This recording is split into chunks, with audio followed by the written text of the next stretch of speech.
Alright. Hello, my friends. Welcome to the channel.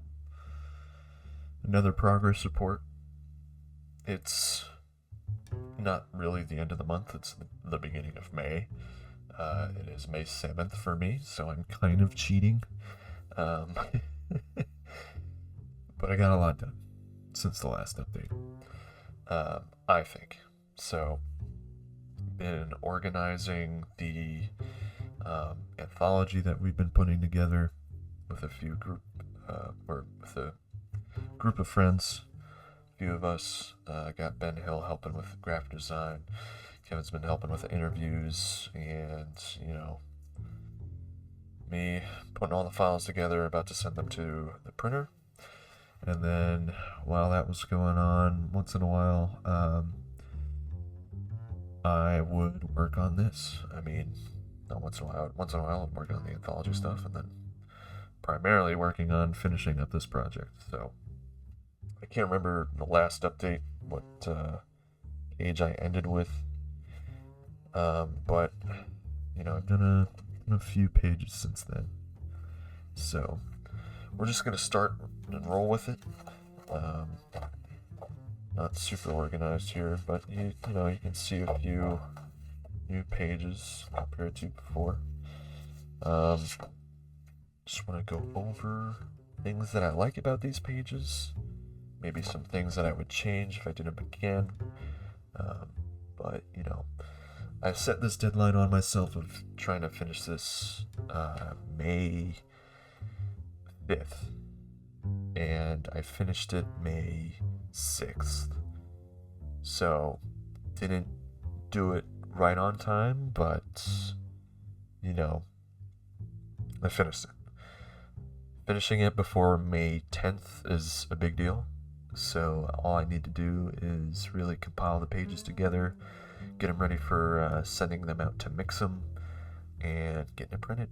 And that should take like 2 to 3 weeks. So all good things. And made a lot of progress. So first off, started the month with a few pages. Right? I think this one might have been the first one, if I'm not mistaken. But I am very happy with all the lettering going on in this one, and very much proud of that hand. I love that hand. So, yeah, I'm gonna talk about that. But this panel is actually very fun. I love how that is just falling off. It was just punched out. He just punched it right off the body. And then just using his hand as a blade. Basically. It's ridiculous. It's just having fun on the page. And I wanted it to be chaotic. So I got rid of the panels. And I think that adds a little bit to the theme of what's going on. Kind of getting lost in the moment. A whole bunch going on. You don't really see everything happening because it's so fast, right? At least that's my thought. And then we have a moment right here, and then that's when we get the big bad baddie grabbing him, put him up against the wall there a little bit, and they have a little moment. I figured this moment isn't too long, so I put it in a small box, like a small panel that's happening at the same time as she's talking. At least that's my argument of why there's not much of a space between panels. Because with gutters, you're messing with time, right? With comics, it's all about messing with time. So, picking moments, I thought it would be cool to have him like charging up his hand up against there, since we got a little taste. We got a little taste of it at the beginning of the story. Didn't really come back to it until now. And that's when he starts blowing up monsters in the face, and then starts using it to get out of this situation. Where's that page at? Alright.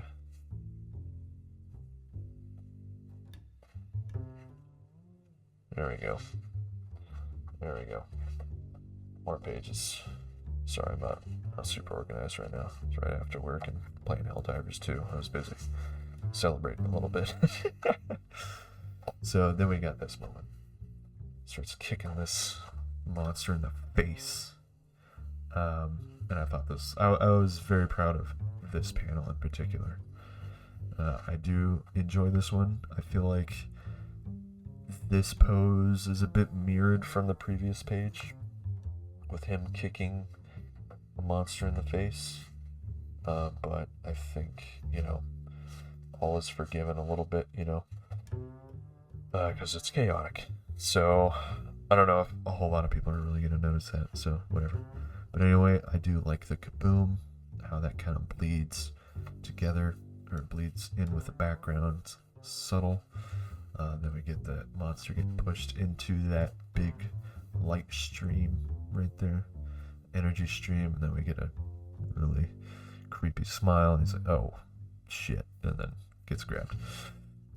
But this idea, I don't know if y'all have looked at Jonah and the Impossible Monsters, but there's a lot of really cool lettering that happens in that book.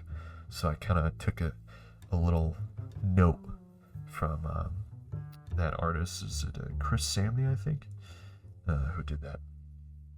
And a whole lot of fun book. I highly recommend checking it out. I have it right here, actually. This one. Yeah. This one right here. Let me see if that panel is, if I can find it real quick.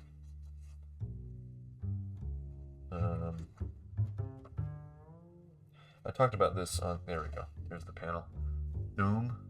And then there's a panel within that lettering. I think that's like so cool. I love that.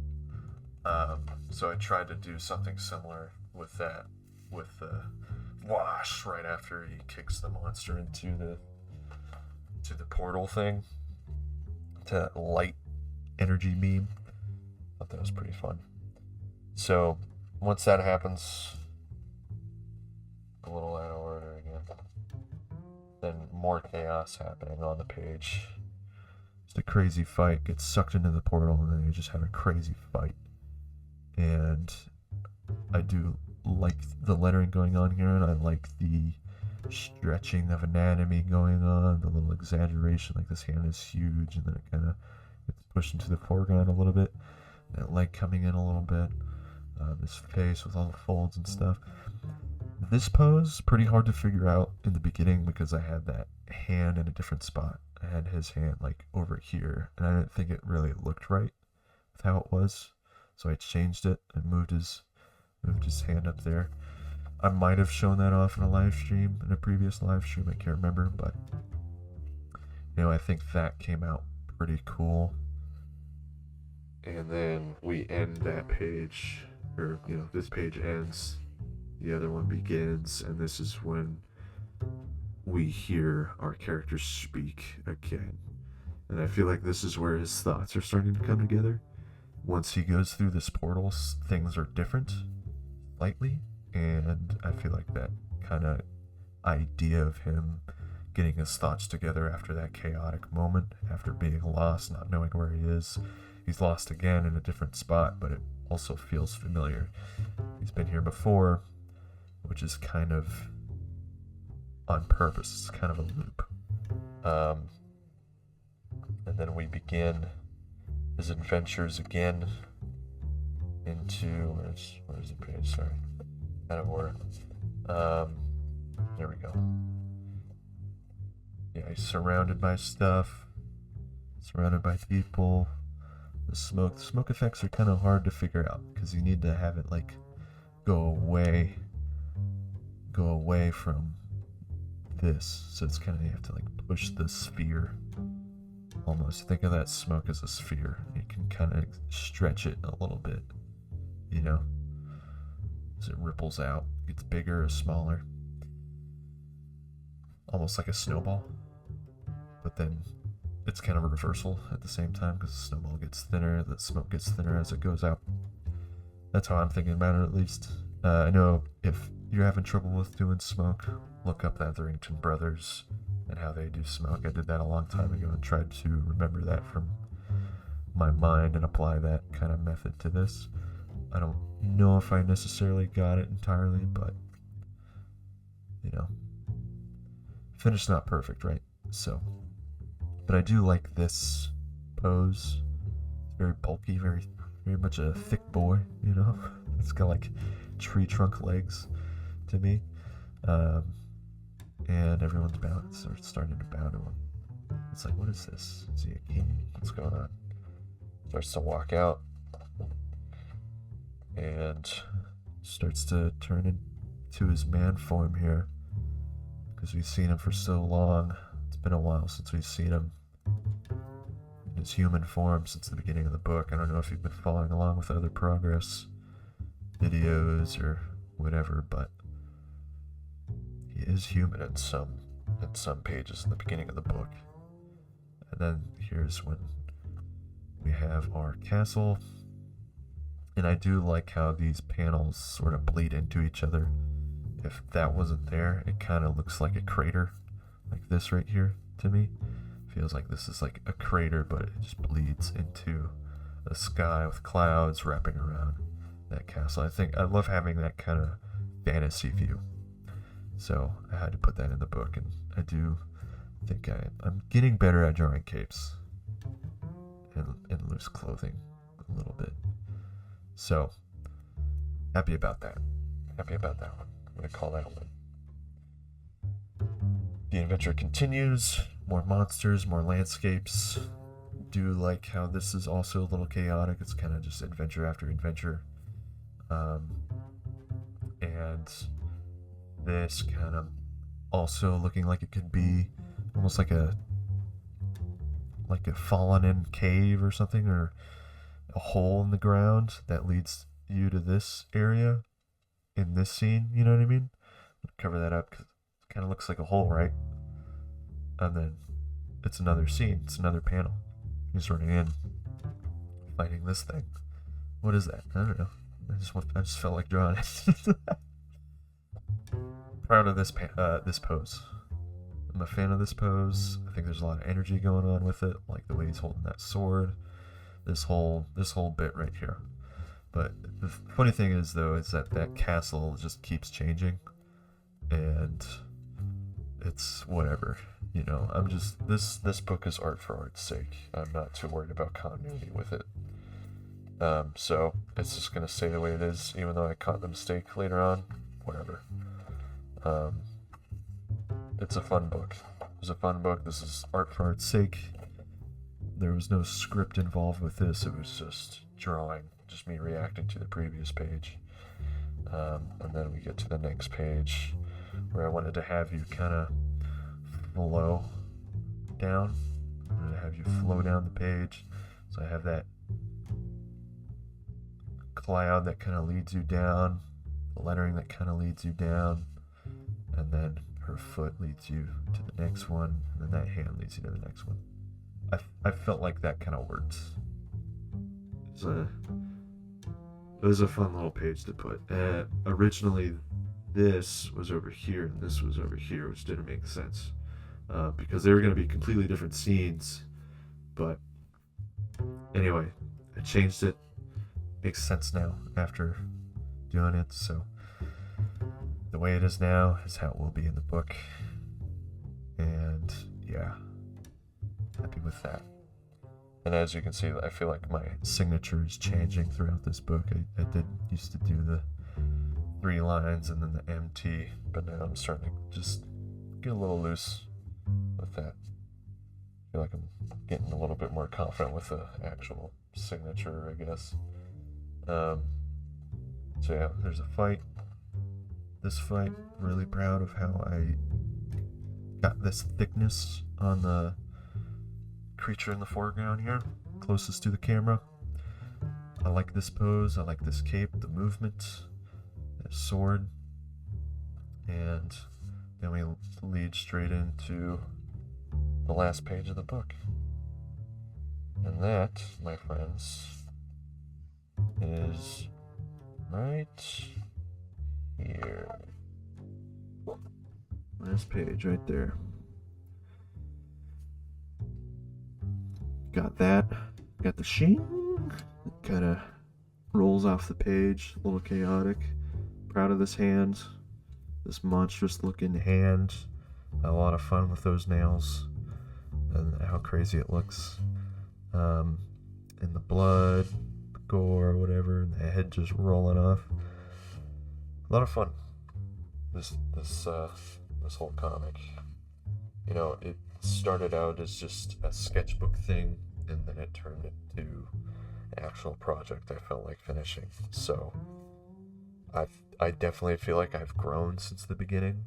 I'll probably do another video just going over all of the pages. I know my older pages are locked up somewhere. Gotta go find them. I have them all scanned in, so I've done all the halftones and stuff with it. Like this on this page. Applying those halftones on there. No, it's being slow. It's being slow. There we go.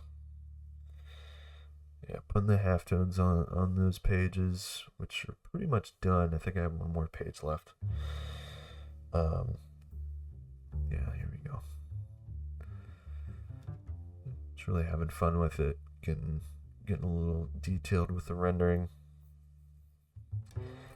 and experimenting with textures. Gonna see how this looks printed, which I'm excited to see, and also kind of nervous about it at the same time.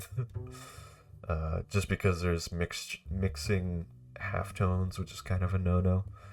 But there's like a really gritty halftone on top of like the classic halftone screens in some pages.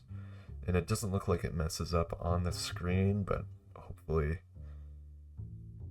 it looks the same once it's printed, but you know, we'll find out. I'll figure it out once I get there.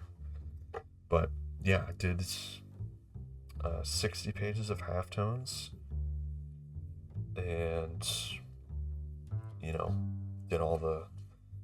did 8 or 10 pages of inking since last month of April, the beginning of April, until yesterday.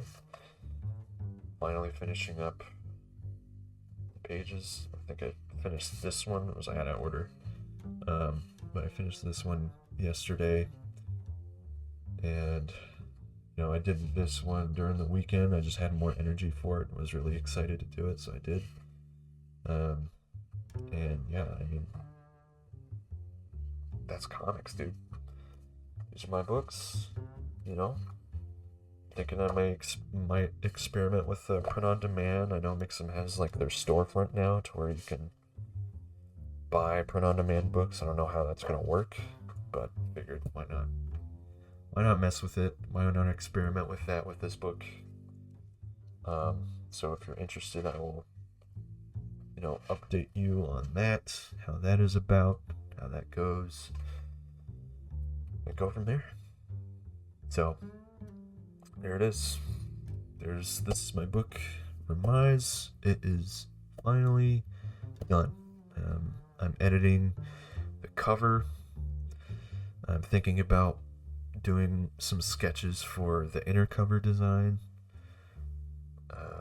which I could probably finish up before the 10th.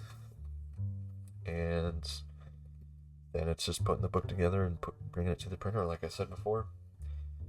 And of course, previously worked on, you know, this book, All You Can Eat, our anthology. These are all the different characters that will be in the book. These two are my Kevin and I's characters here. Kind of like a little monster right there. Got Ryan Oakley doing a story, and this is her character. Got our buddy Ben Hill doing a book, a little 8-pager in there. Got my friend Noah, Funky Flash Man, that's usually in the chat. He's doing a book.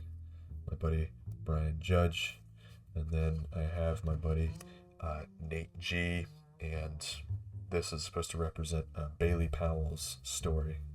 She draws really beautiful women and is really good at it. I am not, but there's a noose in her story, so I put that on the cover.